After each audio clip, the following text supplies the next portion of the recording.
ভারত বাংলাদেশ সীমান্তে high alert. Meghalaya এবং ত্রিপুরা সীমান্তে জারি নাইট কারফিউ। ভারতের জাতীয় নিরাপত্তার স্বার্থে বড়সড় পদক্ষেপ। 4096 কিলোমিটার জুড়ে হাই অ্যালার্ট জারি। বিএসএফ এবং জেলা প্রশাসনের যৌথ উদ্যোগ।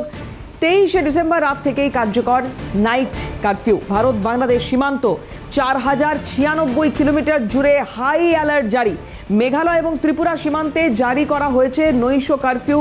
23শে ডিসেম্বর রাত থেকে কার্যকর করা হয়েছে এই নৈশ কারফিউ।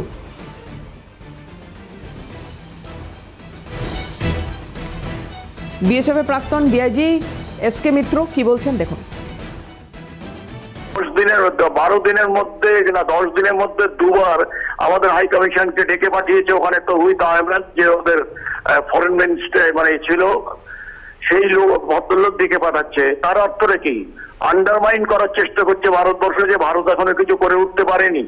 সুতরাং আমাদের যে মিনিস্ট্রি অফ এক্সটার্নাল অ্যাফেয়ার্স আছে, তাদেরও একটা দায়িত্ব আছে যেন এই সময়ে কোনোভাবেই বাংলাদেশের তাদের ওপর যেন আমরা বলবো যে কঠোর পদক্ষেপ যখন প্রয়োজন তখন যেন নেওয়া হয়।